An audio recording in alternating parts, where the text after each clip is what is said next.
안녕하십니까. 이동환 TV입니다. 오늘은 미군 철수는 해도 되는가 하는 이야기를 하고자 합니다. 구독 꼭 눌러주시기 바랍니다. 전쟁을 끝내자고 하는데 무엇이 잘못됐다는 말인가? 아니야, 그런 말은 주사파들이 위장전술로 하는 말이다. 종전선언이라는 국어가 국민이 알아듣기 어려운 말이 되고 있습니다. 종전선언은 전쟁 상태가 완전히 종료되었음을 확인하는 교전 당사국 간의 공동의사표명을 말합니다. 정전은 전쟁 중인 나라들이 서로 합의하여 일시적으로 전투를 중단하는 것을 말합니다. 휴전은 교전 중인 양국 정부의 대표자가 공식 협상을 통하여 전체 전선에서 전쟁 상태를 중단하는 것을 뜻합니다. 6.25 한국 전쟁 때는 1950년 전쟁이 발발하고 1953년 정전협정을 체결했습니다. 당시 유엔군 총사령관 클라크와 북한군 최고사령관 김일성, 중공인민지원군 사령관 평도하이가 서명했고 이승만 정부는 반대하여 불참했습니다. 이 협정으로 6.25 전쟁은 정지되고 휴전 상태가 계속되었습니다. 2018년 문재인 대통령과 김정은 위원장이 판문점에서 정상회담을 하면서 판문점 선언을 통하여서 연내 종전선언 추진을 하기로 합의했습니다. 그러나 북미 협상이 결렬되고 북한은 미사일 도발과 남북 연락소를 폭파했으며 한반도 평화 프로세스는 중단되고 말았습니다. 지난 6월 22일 국회 범여권 의원 174명이 한반도 종전축구 결의안을 발의했습니다. 지난 9월 23일에는 문재인 대통령이 제75차 유엔 총회에서 영상으로 기조연설을 통하여서 종전선언이야말로 한반도에서 비핵화와 함께 항구적 평화체제의 길을 여는 문이 될 것이라며 국제사회의 지지를 호소했습니다. 국내는 이 같은 문 대통령의 종전선언에 대해 비판하는 소리가 진정되지 않고 있습니다.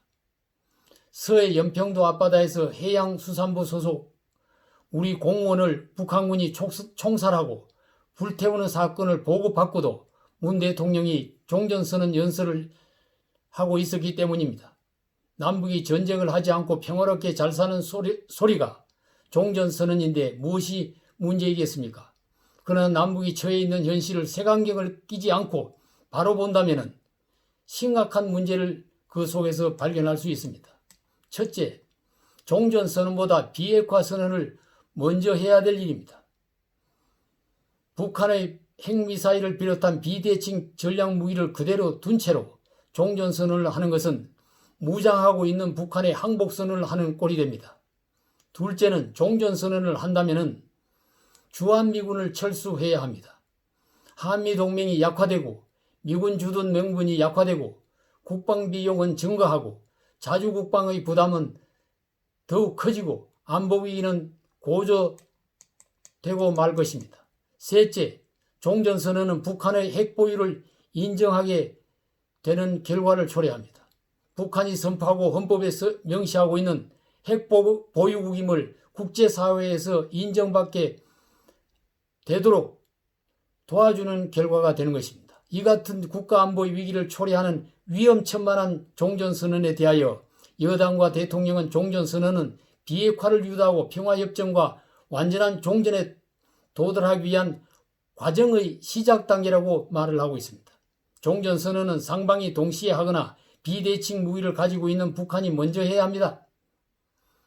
그리고 종전선언은 어디까지나 선언일 뿐이고 모든 일은 선언으로부터 시작하는 것이라고 합니다.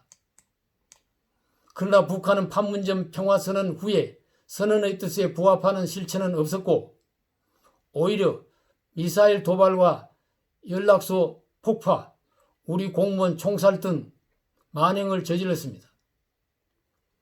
약속한 평화 프로세스를 파기하면서 내놓는 변명에 대하여 우리 정부가 듣고만 있다면 이는 북의 주장을 인정하는 꼴이 됩니다. 바이든은 아래로부터 접근하는 보텀업 방식으로 북한 핵 문제를 풀어갈 것이라고 합니다. 정부도 핵을 제거하고 평화와 통일로 가는 전략을 근본적으로 재검토하고 새로운 방향을 설정해야 할 것입니다. 우리의 미래와 장래를 내다보고 외교관계, 대북관계를 근본적으로 재검토하고 방향을 잡아야 할 것입니다. 감사합니다.